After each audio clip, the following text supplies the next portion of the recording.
world came here, as we thought. The great era of Bohemians had been in the 1930s, when they attracted the professional classes. And you had people like the Hooper brothers and the Andrews, and these were all father figures around Dublin.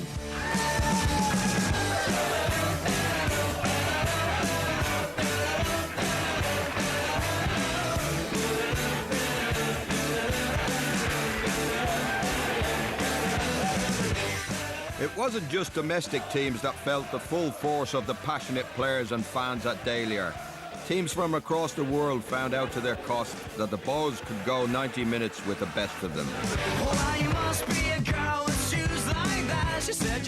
This early footage of a French team shows that international teams have been visiting Dallyer since the turn of the last century. And God only knows what this touring team of Peruvian and Chilean footballers made of Fibsborough.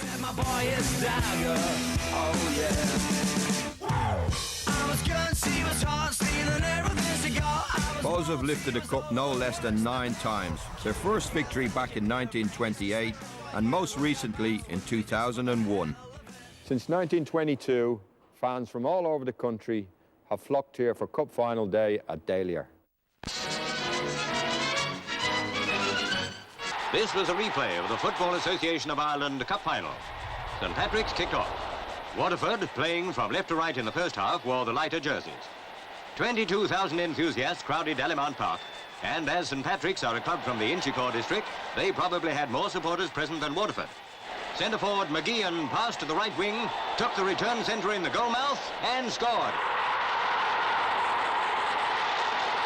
St Patrick's 1, Waterford 0 at half-time. Waterford pressed again. St Patrick's right half, Tommy Dunn handled. Penalty for Waterford. Dixie Hale took the kick and nearly sent the ball into orbit. What an escape for St Patrick's. It galvanised them into attack. Payton scored from 18 yards out. At the other end, Waterford were rewarded at last. Fitzgerald scored. But one goal wasn't enough, and when the last whistle blew, St Patrick's had won the cup by 2 goals to 1. And what heroes they were. There wasn't a happier man in Dublin than St Patrick's skipper when he received the cup from Minister of Justice Traynor, President of the FAI. And few in Cork will ever forget Maya Dennehy's hat-trick in 1972.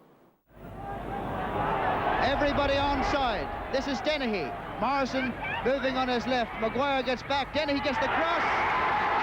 Dennehy has scored for Hibernians. What a run by Dennehy. Merrick for Dennehy. Getting by Maguire. Dennehy again.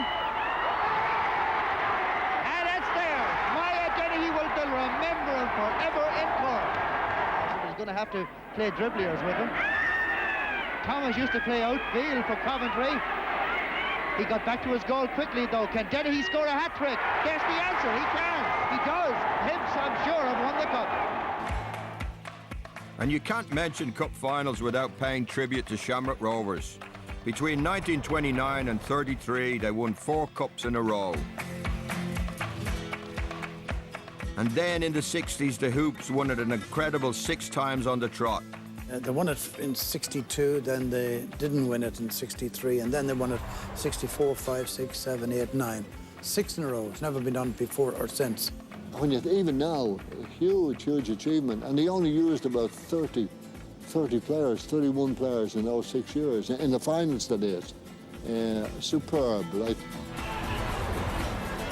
Oh, nicely been Nolan to O'Neill.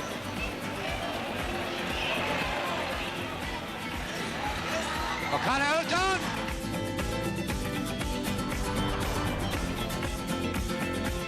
Trying to break through again. And he's upended unceremoniously indeed by Ewan Fenton. Shoots direct. He scored! Whoa, that's 2-0. Did you play in all 6 games? I was manager for some of them and I played in 4 of them. Yeah. And I was managing for the others. You didn't pick yourself, you were player manager. I remember going to watch you. You did pick yourself quite often, didn't you? Or you were a sub and you used to give somebody get off and show you how it's done. Strong clearance by Courtney gives Dixon a possible chance. In the box. Great shot!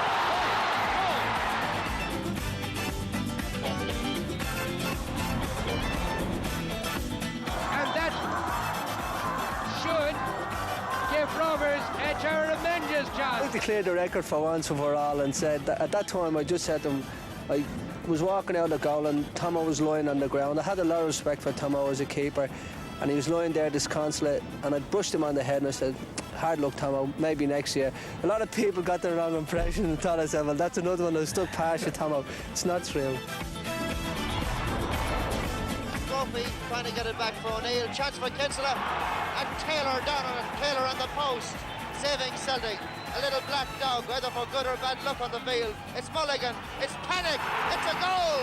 John Keogh, unfortunate John. Rovers, the mighty cup battlers, are back in the game. It was a typical Rovers comeback, and so the final went to a replay. This time there were no misses. This time Leach recovered his scoring touch. Cork Celtic were the latest to find that the Hoops never pass up a second chance. With the fans roaring them into the record books, Rovers struck early and often. Everybody, including David Pugh and Donald Leahy, as always. It's another good O'Neill free. It's Pugh being beaten in the air by Leahy. Kinsella's quick return for Leach. Oh, lovely turn by Leach. That's a very good goal by the superb goals poacher, Mick Leach.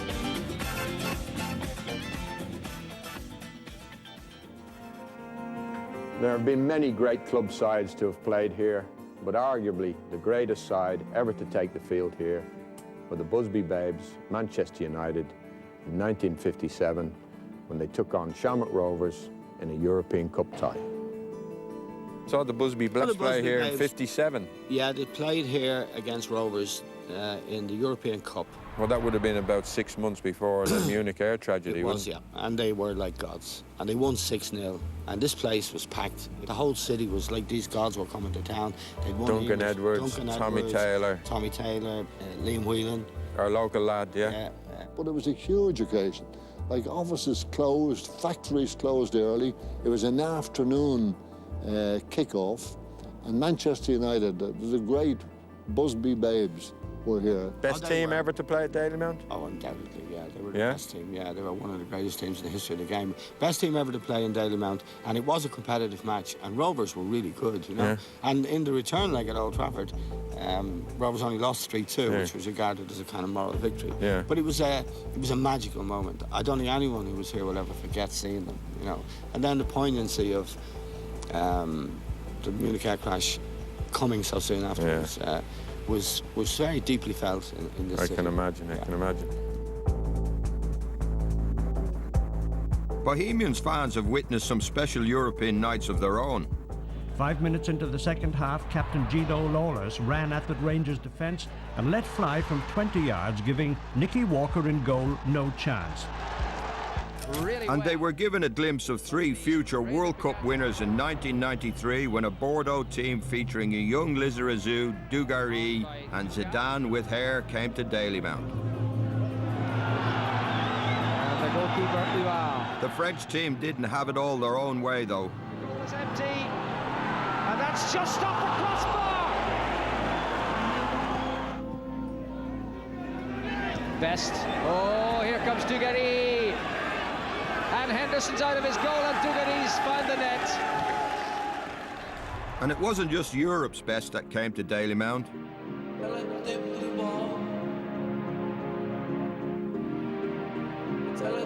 In 1972, the home of Irish football opened its gates to the greatest player in the world, Edson Arantes do Nascimento, better known to us and the world as Pelé. There he is, centre of your picture, the man, the cause of all the commotion and mass adulation. Pelé himself in the number 10 shirt. So Santos, they came to Dublin in the famous all-white gear and went down to meet them. Actually met this famous one, had a picture taken with my son and him. I was injured that particular day, but I was here and it was great. And I met the guy and shook his hand, and it was brilliant, because he was my idol at the time. A legend with all the goals that he scored. That was the guy that I wanted to meet, yeah. And I recall the Taoiseach of the day was Jack Lynch, and it was the only occasion I ever saw Lynch at a soccer game. He, of course, was an icon in Gaelic games, hurling and football, but it was the only occasion he ever came to a soccer game, and it was because Pelé was playing. Leo Santos, Pelé, Leo. Pereira is on his left wing. Edu and Pelé on his right. Pelé calls. Gets. Plays the 1-2 with Edu. Could this be his first goal? It was packed, yeah. I mean, the Connaught Street here, which is now full of seats, was all terracing up to here. That was full. The school end was full. Stand was, of course, and that you couldn't have got any more into that. It was an afternoon kick-off, and as I'm saying, it was a selection of What a treat Bowes to see drums, the world's greatest player. Yeah. And how did he play on the night? Never got a kick, because I was marking him. I said to him, I'd met him a couple of years ago up at Newcastle at St James's Park. Unfortunately, I had a photograph from the period, and I brought it along because I'd like to get him to sign it. And in fairness, I said to him, I pointed out who I was in the photograph and pointed out the game. He said, oh yes, I remember playing in Dublin. It's a long time ago. I says, I played well in that game because on the back of that I got a move to Manchester United. I said, so I must have done all right against him. And he says, I'm pleased for you. So he signed it for me, and they've kept it ever since. It's a nice little thing to have. Pelé to Leo. Nene is unmarked and is running through the middle, and Pelé spots him. Nene, a beautiful ball for Edu. He's onside. Could it be number one? Answer, yes. Will we have one of these bent free kicks? Pelé, will it be Pelé or Edu to hit it? They're both expert at bending the ball. It's Pelé. He bent it all right. The crowd liked that. They liked it. After the break, we look back at some of the great international matches to have been played at Dalymount.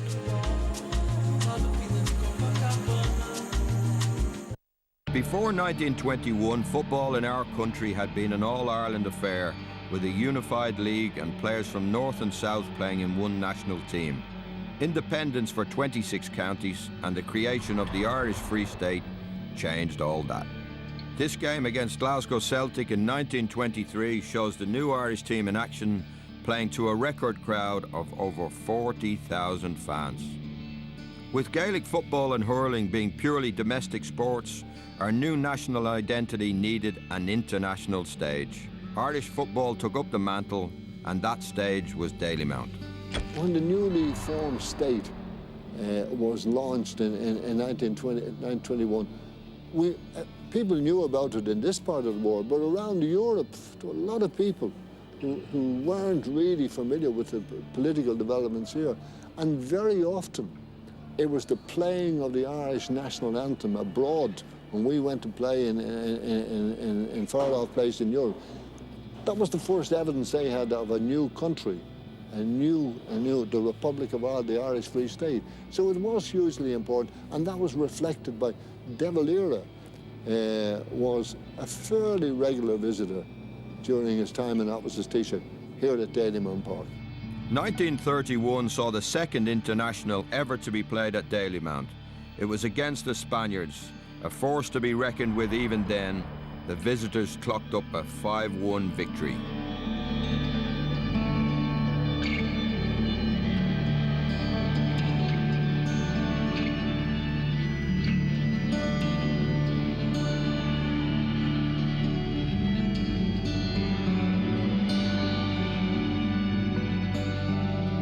When Hungary played against England, they were beaten 6-2. Now they're coming out to see what they can do against Ireland. And Dublin's great stadium is full enough to give the Irish boys a big hand. Hungary wins the toss. And in the first half, they play the clever football for which they've become rightly famous. But as against England, their forwards seem to lack that final punch that bangs the ball in.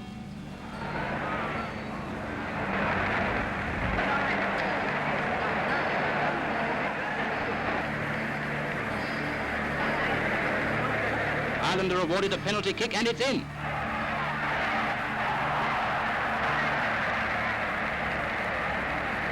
But that's all Ireland can do, and the final whistle goes with Hungary the winners by 3-2. One of our first major victories came with an incredible 5-2 win over a German team that had come third in the 1934 World Cup. The home fans were baffled by a bizarre salute the visitors gave before the game started, but sadly just a few years later this salute was known to everyone around the globe.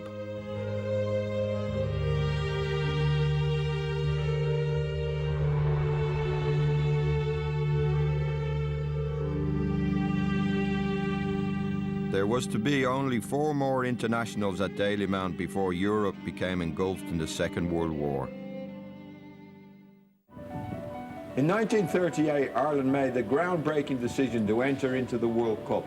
We missed out by a whisker, and little did we know that it would take 52 years before we qualified.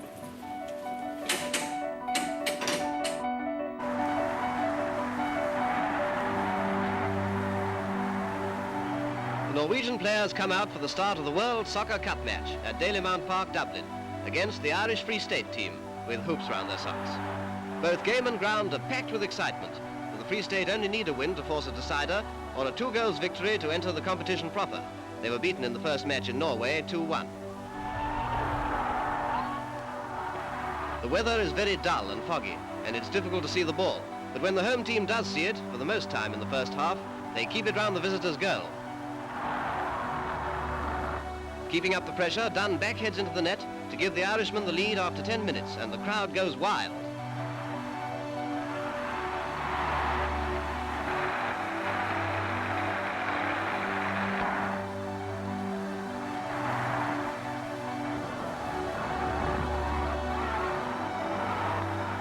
Seven minutes afterwards, the visitors equalise, and just before the interval, Norway notches a second.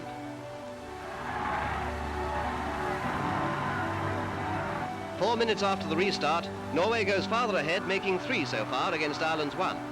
From now on, it's a real ding-dong struggle.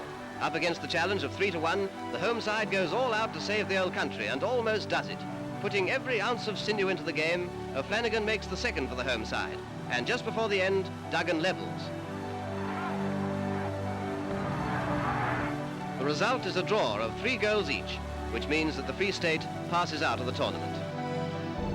This match against Poland in November 1938 was the last pre-war international to be played at Dalymount. And eager to impress the watching Eamon de Valera, we beat the Poles 3-2.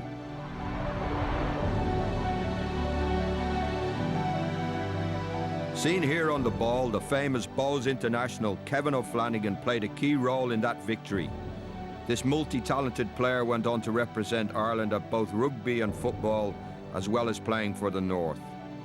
He later joined the Arsenal and then became an important force in the Irish Olympian movement, both as a doctor and administrator. When I was a kid, I used to come to Dalymount to watch all the international matches. And I dreamed one day that I would come into this dressing room and tug out to go out and play for my country. Like this was everybody talked about Dallyer. You always, I can't, never, man. Here's where I used to stand for all the games up here. When you were a boy? When I was a kid, and we'd walk all the way from Whitehall, and that was great for the simple reason was your mind was occupied. You weren't sleeping, you were coming to the game, seeing a good game, and you always got back. And you weren't looking for something that's not there.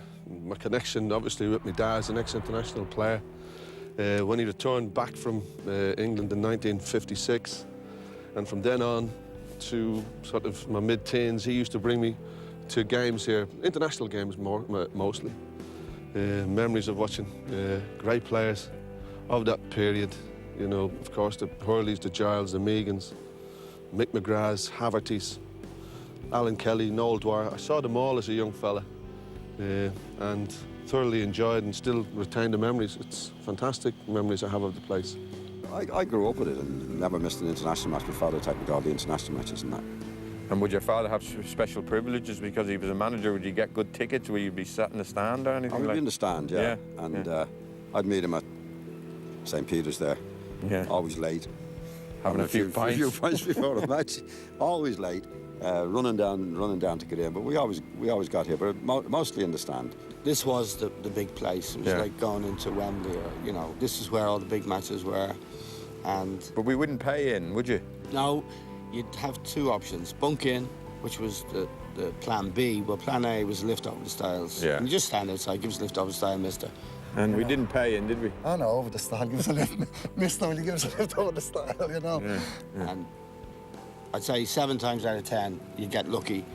They go up to the stile, push you over, and away you went. And the bulk on the stile didn't put up any No, you get the odd one, but no. We were little urchins, street kids, you know. But then plan B was bunk in over the wall. So I would say all the attendance figures here, you could throw another 3,000 or 4,000 easily. Probably you? kids alone, exactly.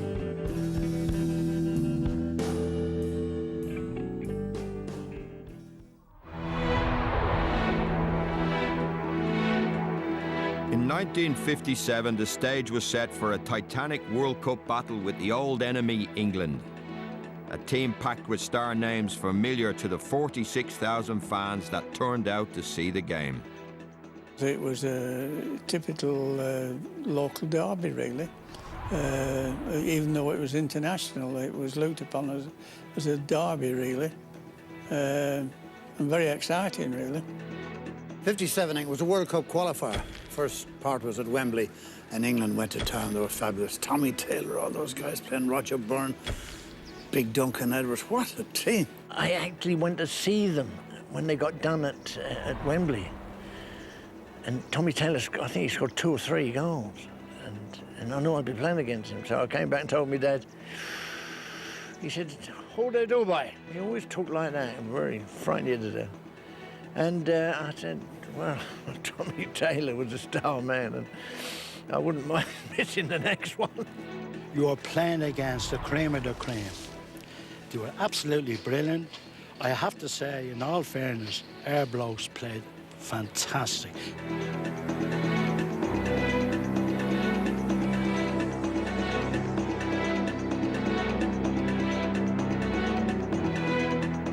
Were you here that 57 match where England, Ireland? Couldn't get in. Couldn't get in? Tried the same trick again. That was a huge lift over match. the stars, it was massive.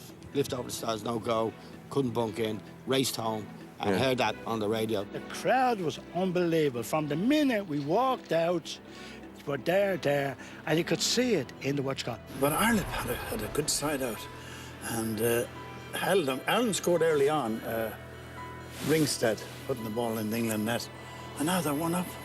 Fantastic. But can they hang in? Hurley in the centre going right up. Hurley is square pass over to Joe Haverty. Haverty for Simons calling for the ball. Gives to Fitzsimons. He inside there to Whelan. Whelan holds the ball outside the penalty area. Flew to the area. There's Fitzsimons chasing it. Turning it back for the goal. Haverty has it. They shoot. Haverty shoots. It's blocked. It's a goal. It's a goal. Goal. Oh, fantastic. I mean, they couldn't believe we were winning. I looked up at the clock, and it says, it's past what he's playing extra time. Should be over. The game should be over. Liam gets the ball, plays it to me in the right there in the middle of the park.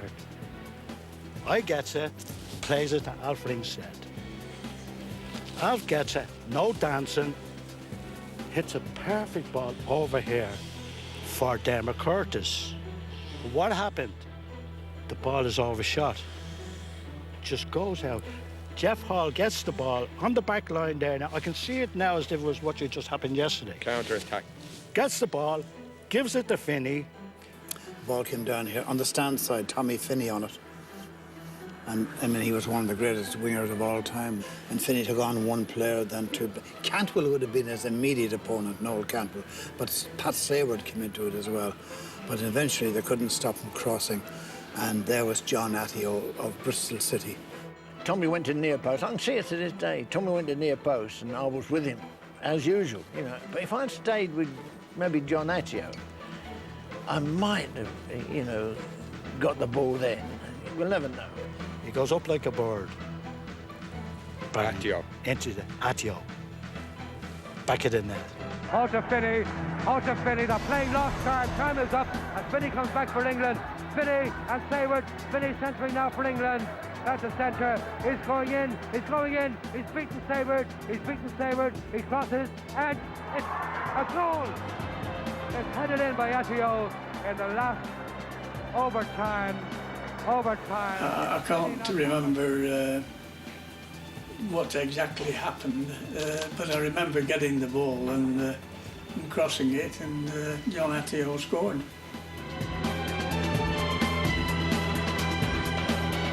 And to this day, what's remembered more about Dalymount Park was the silence of when they scored.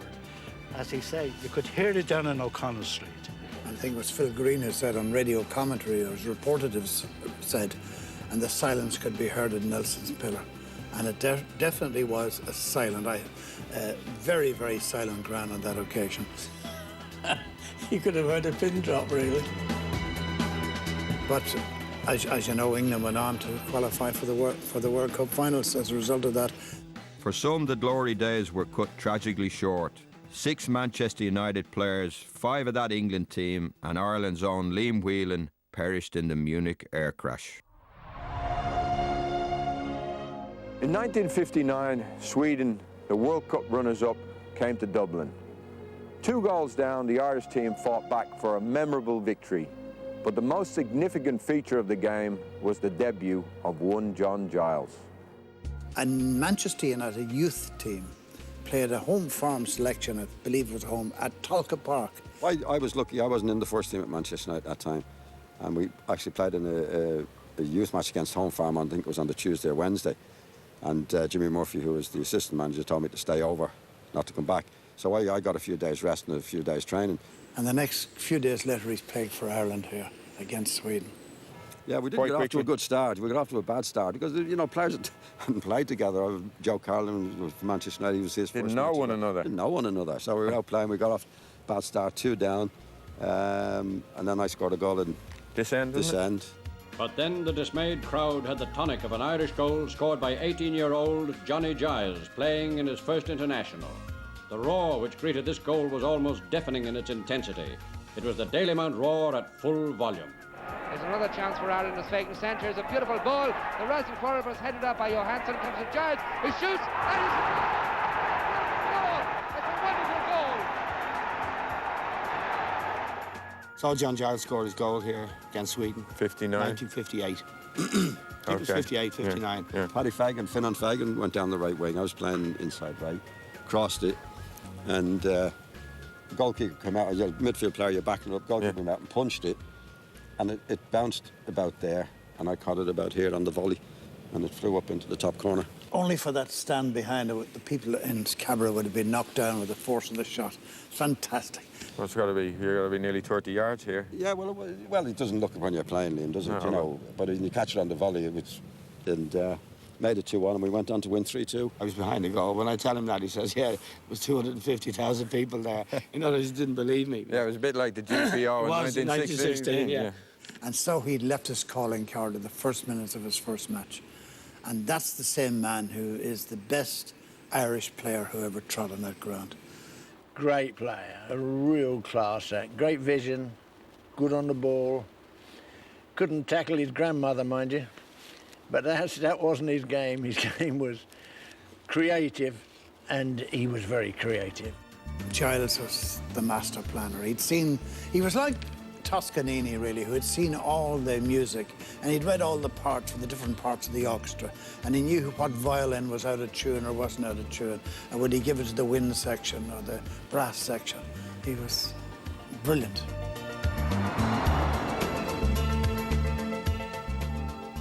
In 1960, Ireland entered the newly formed European Nations Cup. Czechoslovakia, over the 2 legs, were much too good for us. But it didn't stop us making our mark on the competition, because the first man ever to score in this competition was an Irishman. Well, I didn't realise it at the time, but I was made aware of it and have been made aware of it for years and years, ever since. And just what over, happened? Cross ball from the right. Remember who crossed it? No. Yeah, I think it might have been Alf Ringstead. Yeah. And I come in at the far post, one of my usual goals. Yeah. I scored a lot of goals at the far post with headers, and that was it. Now, it could be Tommy Hamilton. It was either Tommy Hamilton or Alf Ringstead crossed that ball. Yeah. Did you have to jump higher, or was it a dive and header? No. I just got off the ground, maybe a foot. Timed it just right. Timed it right, yeah. In 1955, communist Yugoslavia came to Dublin. Prior to the game, the Archbishop in Yugoslavia was put into prison, I believe. And on the actual day of the match, down at the lane there, the Legion of Mary had some ladies picketing, asking people to boycott the match, you know. I was afraid people were going to the match might have been called off. But however, it was pity actually they didn't call the match off because we didn't have a very good day. No, 4-1. They beat us 4-1, yes. They would have been a good side, though. They were a very, very good side, yeah.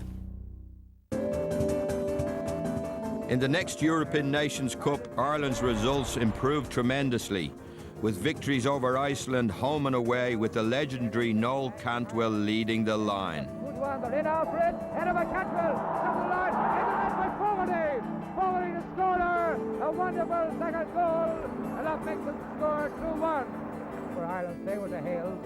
Hales standing with the ball, chipping it in. Cantwell is there, header, and there's the goal.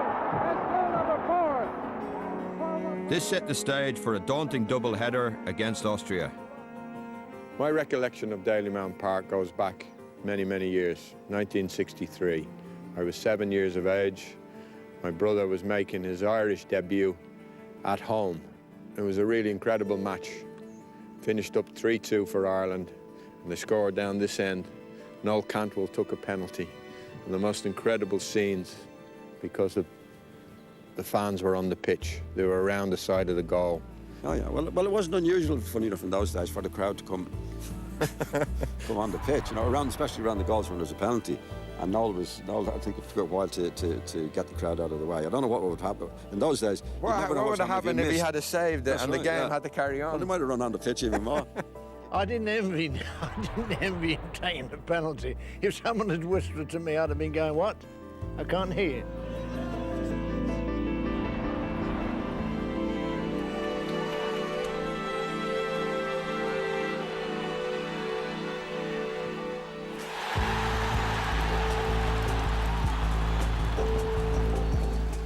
Ireland now faced a two-legged tie with Spain, and unfortunately the classy Spaniards won both games convincingly. And it was no shock they went on to be European champions later that year. Error on the right take the field against England at Dalymount Park. 45,000 people see Noel Cantwell begin the game in the right way for Ireland by winning the toss. Everybody on the ground, the English team especially, knows that it's always a tough match, meeting error in their own country. Johnny Byrne puts his white-shirted English teammates in action. In 1964, England returned to Dalymount under new manager Alf Ramsey. Their preparation had begun for the World Cup in 1966. They beat us 3-1 in front of 45,000, and they would go on to win that World Cup. Irish fans could see that Moore, Charlton and Greaves were world-class. Error's persistence is rewarded just before half-time. Right half Freddie Strahan gives waiters no chance. At the end, it's England 3, Ireland 1. A sporting game enjoyed by all. 12 months after the double defeat by Spain, they were back again, this time with a place in the '66 World Cup finals at stake.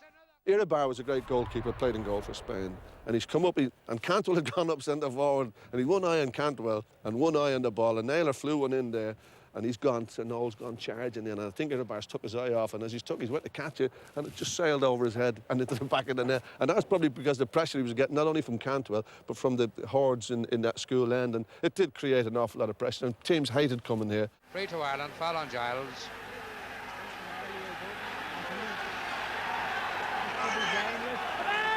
And it's Frank O'Neill taking it.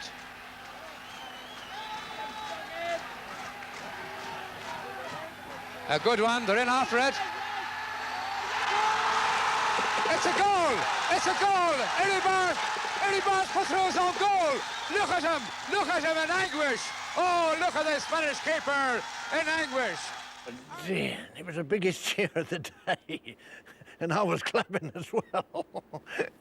It was very unusual that it happened, you know. I mean, that's the only time I've seen that happen. Again, October 1974 this time. I was 18 years of age. I'd been in a couple of training squads. Johnny Giles was the manager. And came home to Dublin full of excitement, didn't know whether I was going to be playing.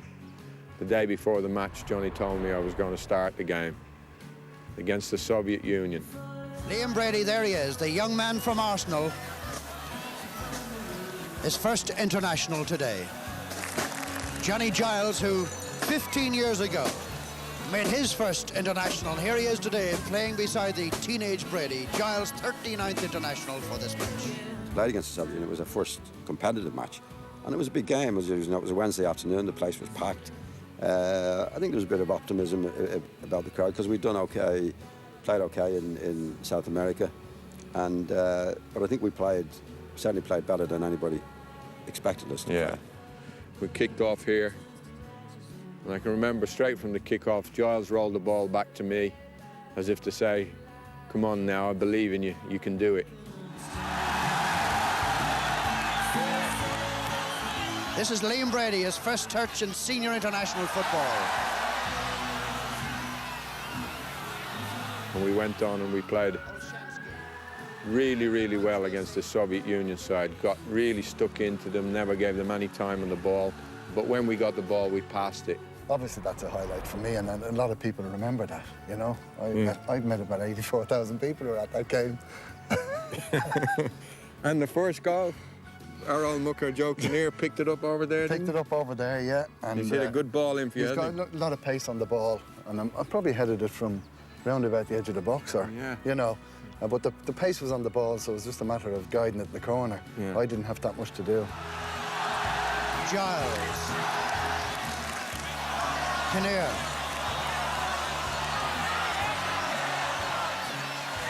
Givens is coming in. Oh, it's a beautiful goal, isn't it? A beautiful goal.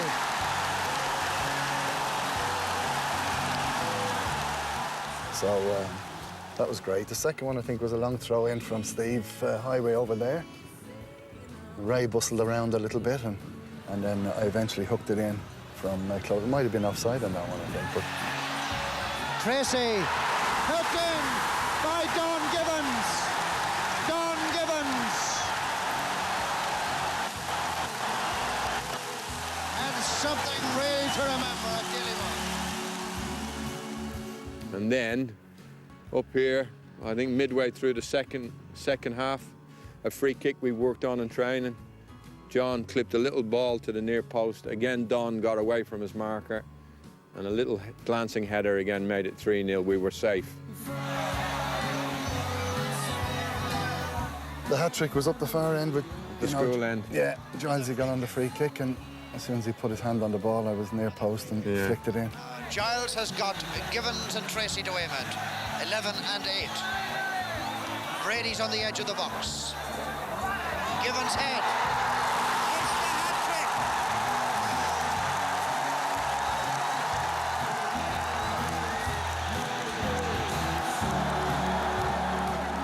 So it was it's a great day. I mean, I have scored other ones, but people just tend to think that, remember the Russian match, you know? Yeah, well, it's the same for me as well. If someone was to say, what's the best game of your career, surely that's it, is it? Yeah, I would say that would have to be it, given the strength of the opposition. I mean, a year later, I scored 4 against Turkey, but the Soviet Union were the real power at that time. And my memories were it was a big scalp, because the Russians were, you know, quite a decent side as they have been for years and years, but it didn't kind of fancy maybe the Dalymount Park thing. And, well, you'll obviously remember it because it was your first one, but you must have thought international football was easy. Did you start with a 3-0 victory? I thought we were going to win the World Cup. It's all over at Dalymount Park. And on come the kids to acclaim the heroes. There have been so many of them. How about Don Givens? 3-goal Givens. They'll never forget him in his 25th international. Wonderful day for Irish football.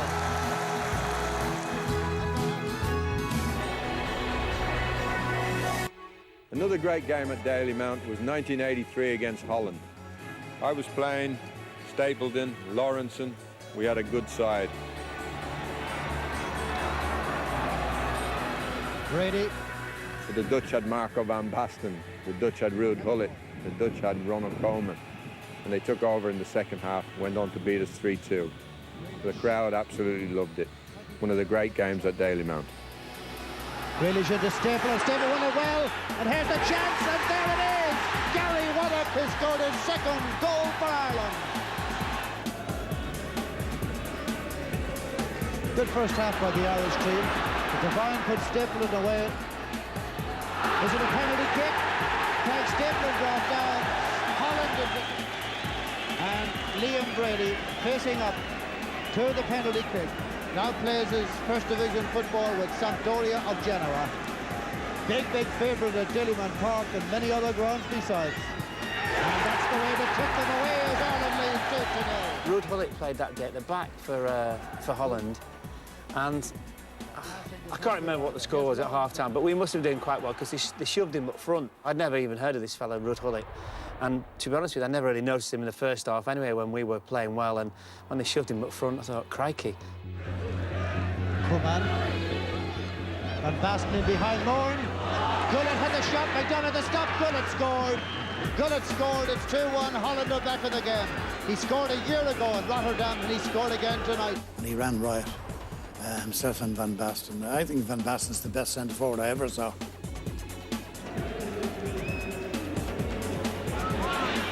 And it's in the net. Well, Ireland caught Van Basten, Marco Van Basten, the golden boy of Dutch football. This is Van Basten again, doing well to win it to Gullit. Oh, Holland lead the match 3-2. What an amazing comeback, and what a goal. A second for Gullit, and a night for celebrations, and who can blame them? I would say his 45 minutes against us, where he sort of wreaked havoc, and utter devastation, was one of the best 45 minutes I've ever seen from any player that I'd ever played against. In 1985, I was playing my club football in Italy. And that year, Italy, the world champions, came to play us here at Dalymount. It must have been a bit of a shock for the likes of Altobelli, Paolo Rossi, Bruno Conti, when they saw this dressing room. But they were in for an even bigger shock when they went out there.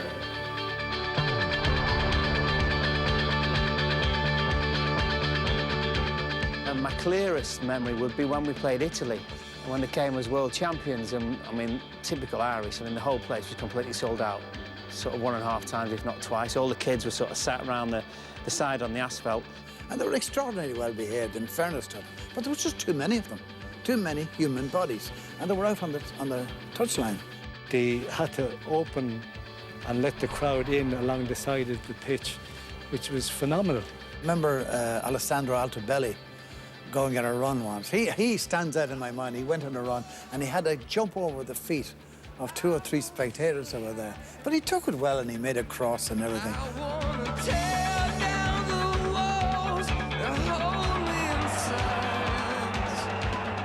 And in the first half, I fell over and dislocated my shoulder, which was fun in itself. So I came off.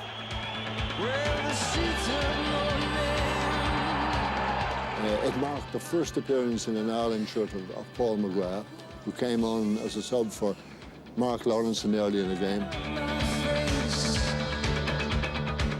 And there's a sequel to the story then. Went to the hospital, which was fine, in my kit and everything. And they put me out, put me to sleep to do the operation. When I woke up, I had nothing left. No kit, no nothing, no boots. And I needed it, well, I thought I needed the boots for Saturday, but obviously I couldn't play. But that was my initial reaction. Where's my boots? And of course, the nurse came along and said, Mr. Lawrenson, what's the problem? I said, they've taken all my kit. And she went, I never saw them. So, yeah, so special memories, but different memories, certainly.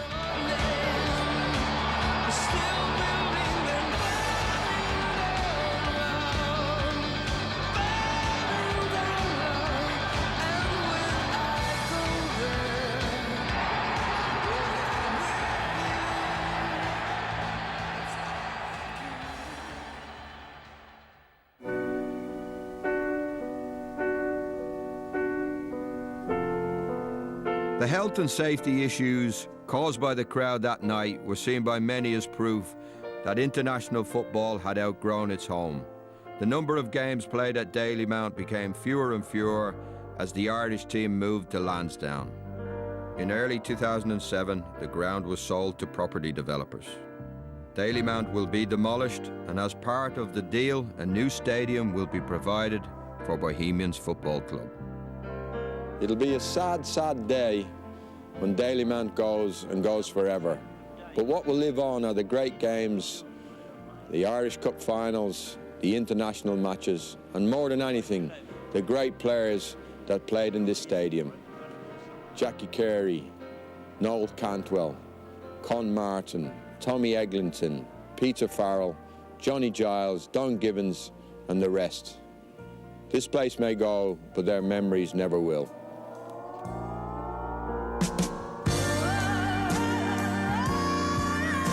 With Dalymount, it felt like a proper, and it was, and still is, a proper football ground. It was a dream, as we all did, kid, to stand in front with the national anthem. It was, you know, it was special, and Dalymount was associated with that. Yeah. I think it's one of the best feelings I've ever had in football. Playing here in an international in the first instance. It held the dreams of every young fella that actually played or kicked the ball in the country. That even for a street kid, you know, you had theatre, and culture, and community, and everything all packed into this wonderful. Dalymount's gone. It's not the party goes with it. There's no two ways about it.